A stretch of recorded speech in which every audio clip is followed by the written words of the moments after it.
Pernah nggak sih kamu mikir, kenapa orang yang kelihatannya nggak punya apa-apa, justru hidupnya tenang? Sementara yang punya segalanya, hartanya numpuk, makanannya mewah, tapi hidupnya penuh ketakutan. Hari ini aku mau cerita satu kisah lama, tapi relevan banget sama hidup kita sekarang. Tentang Nabi Ibrahim, pasir, dan seorang raja yang ngaku-ngaku Tuhan. Jadi ceritanya begini, di suatu masa ada seorang raja bernama Namrud. Kuasanya besar, istananya megah. Dan egonya, wah ini sih sudah level dewa palsu.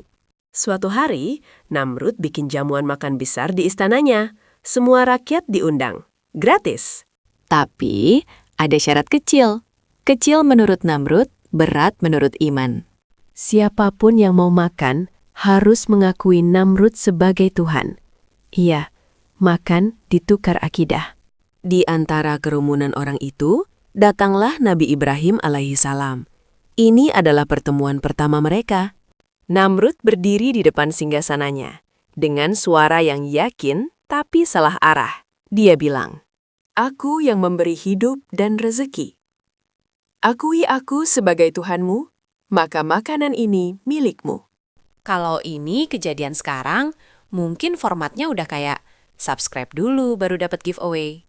Tapi Nabi Ibrahim menjawab, tenang, lembut, tapi tegas. Sesungguhnya, Tuhanku adalah Allah. Satu kalimat. Pendek, tapi cukup buat bikin Namrud panas. Karena bagi orang sombong, yang paling menyakitkan bukan dilawan, tapi tidak diakui. Namrud langsung mengusir Nabi Ibrahim. "Pergi kau dari istanaku.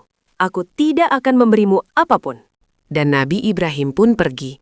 Tanpa makanan, tanpa bekal, tanpa drama. Di perjalanan pulang, ada satu pikiran yang terlintas di hatinya. Aku tak membawa apa-apa, dan aku tak ingin mengecewakan keluargaku di rumah.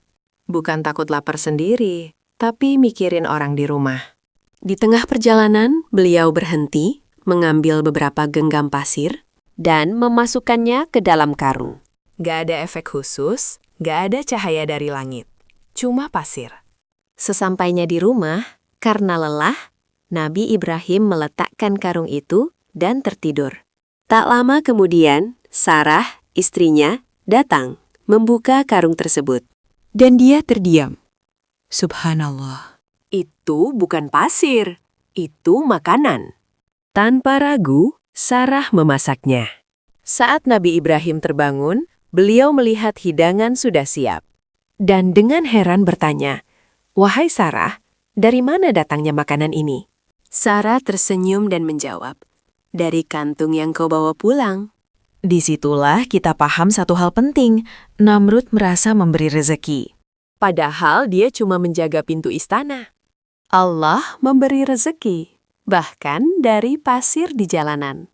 Kadang dalam hidup, kita juga berada di posisi Nabi Ibrahim. Diusir, ditolak, dipulangkan dengan tangan kosong. Tapi kosong di mata manusia belum tentu kosong di mata Allah. Kalau imanmu dijaga, rezeki bisa datang dari arah yang gak pernah kamu hitung. Kalau kamu suka cerita seperti ini, kisah Nabi yang diceritakan dengan santai, tapi tetap bermakna. Boleh klik like, subscribe, dan tulis di komentar. Kamu pengen kisah Nabi siapa lagi? Sampai jumpa di cerita berikutnya. Karena kadang, yang kita butuhkan bukan jawaban cepat, tapi kisah yang bikin kita mikir pelan-pelan.